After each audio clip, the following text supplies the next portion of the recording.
एक बार एक सेठ अपनी सेठानी के साथ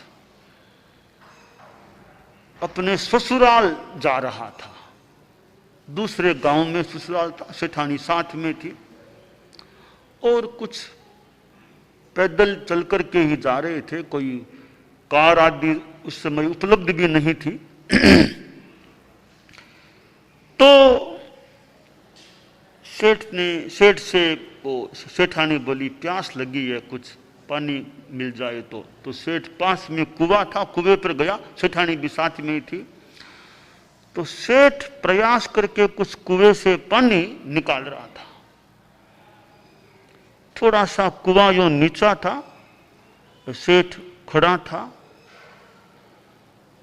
सेठानी के मन में क्या दुर्भावना थी, कब आई, सेठ को धक्का दिया, यानी कुएं में गिराने का प्रयास किया। परंतु सेठ तत्काल संभल गया, कुएं में गिरने से बाल बाल बच गया। फिर भी सेठ कुछ नहीं बोला, सहन कर लिया, दम खा ली। ससुराल चला गया, वहां खाना पीना रहना हो गया और वापिस फिर दोनों अपने गांव अपने घर आ भी गए। सेठ ने उस बात को मानो भुला दिया, यानी कोई वापिस कुछ भी नहीं कहा सेठानी से, इतनी गंभीरता। समय बीता, सेठ के लड़कों की शादियां भी हो गई, 4 बेटे थे, चारों की शादियां हो गई। उस घटना को कई बरस बीत गए, कई बरस बीत गए थे। एक दिन वह सेठ भोजन कर रहा था, रसोई का जो स्थान था वहां, तो थोड़ी धूप आने लग गई। तो सेठानी ने सेठ को खाना परोस दिया। फिर धूप आ रही थी, वहां अपने जो कपड़ा ओढ़ना था उसको आड़ा करके धूप को रोकने का प्रयास किया कि सेठ को धूप न लग जाए। कितनी एक सेवा की बात की, धूप से भी तकलीफ न हो जाए। तो सेठानी ने जब कपड़े से धूप को रोकने की चेष्टा की, यानी इतनी सेवा की भावना या सेवा का एक काम, अब सेठ को थोड़ी हंसी आ गई, थोड़ी सेठ को हंसी आ गई। वापिस हंसी पर कंट्रोल कर लिया, रोक लिया, पर हंसी आ गई।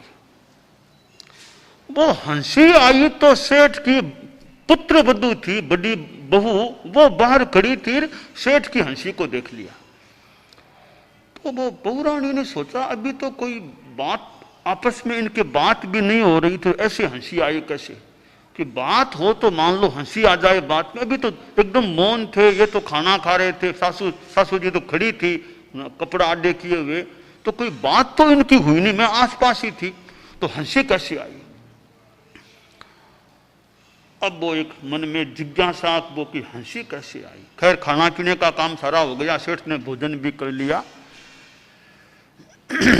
अब बहू रानी के मन में वो ऐसी जिज्ञासा भी, जानना तो है हंसी आई क्यों। तो बहू रानी ने वो सेठ का जो बेटा था बड़ा, उसका पति, उससे कहा मुझे यह बताओ आज बापू सा यानी सेठ जी को हंसी कैसे आई थी, मुझे बताना पड़ेगा, खोज के बताओ क्या बात, हंसी क्यों आई। लड़का बोला मुझे क्या पता, मैं तो घर में था ही नहीं, मैं तो बाहर था, मुझे क्या पता क्या हंसी क्यों आई। कन्नी आई तो थी, क्यों आई यह मुझे किसी तरह बताना पड़ेगा। समस्या हो गई। अब इसने जिद सा कर दिया कि मुझे बताओ खोज के कि हंसी क्यों आई। तो लड़का पिता के पास आधा घंटा रोज ही बैठता था। तो एक दिन फिर वो उसी दिन या एक दिन बाद बैठा, और कोई नहीं था, बाप बेटा 2 ही थे। तो बेटा बोला कि पिताजी कल क्या हुआ, आपको हंसी आई थी क्या भोजन के समय? कोई क्या नहीं, कोई खास नहीं, कोई हंसी नहीं, कोई थोड़ी आई थी। कोई क्या कारण था? अरे कोई गुड़, ये हर बात कोई बताने की नहीं होती है कि नहीं, फिर भी मैं बड़ा बेटा हूँ, आपका सबसे पहला बेटा हूँ, और तो आखिर मैं पूछ रहा हूँ तो आप मुझे बताओ। अरे छोड़ो, कोई हर बात बताने में लाभ नहीं, यह बात मुझे बतानी पड़ेगी। ज्यादा आग्रह किया, और बड़ा बेटा था और घर का एक अच्छा काम करने वाला भी था, 2 ही थे बाप बेटे। तो बाप बोला, अरे देखो ऐसे बताने की मेरी इच्छा तो नहीं थी, नहीं है, तो तुमने ज्यादा आग्रह किया, थोड़ा सा बता दूं कि कल मैं भोजन कर रहा था तो थोड़ी धूप आ गई, तो तुम्हारी माँ ने अपना ओढ़ना आड़ा करके मेरी धूप को, आने वाली धूप को रोकने की चेष्टा की, तब मुझे हंसी आ गई। इसमें हंसी क्या, इसमें क्या बात हंसी की, मैं हंसना क्या था? कि हंसी इसलिए आ गई कि थोड़ी गोपनीय बात है। कई बरसों पहले मैं तुम्हारी माँ तुम्हारे ननिहाल यानी मेरे ससुराल, वहाँ दूसरे गांव में वहाँ जा रहे थे, रास्ते में तुम्हारी माँ को प्यास लग गई, मैं पानी निकाल रहा था कुएं में, तब तुम्हारी माँ ने पता नहीं भूल से हुआ क्या हुआ, धक्का सा मुझे लगा, धक्का दिया, मैं संभल गया, गिरा नहीं। तो कल जब देखा कि उस दिन तो मुझे शायद उसने धक्का दिया, मारने की चेष्टा की, आज थोड़ी धूप आ गई, उसको भी रोकने की, मुझे बचाने की, धूप भी न लग जाए, इतना मेरा ध्यान रखा। तो कहाँ तो वो बात, कहाँ आज की बात, दोनों बातें विरोधी सी बातें, दोनों को देख के मुझे थोड़ी मन में थोड़ी सी हंसी आ गई थी। अब बेटे ने बात जान ली। फिर बेटा गया, अपने घरवाली को बता दिया कि यह कारण था हंसी आने का, इस तरह हुआ था। अब वो बहू रानी के पास तो हथियार आ गया, अब सासू माँ को कभी ताना कसूंगी मैं, मौका आने दो। तो अब 2-4 दिन बाद कोई कुछ सासू ने कुछ कह दिया उस बहू रानी को, तो बहू थोड़ा ज्यादा कहा, तो फिर बहू रानी ने भी ताना कसा कि मैं सब जानती हूं, आपने बाप साहब के साथ क्या किया था, मैं सब जानती हूं, धक्का दिया था ना।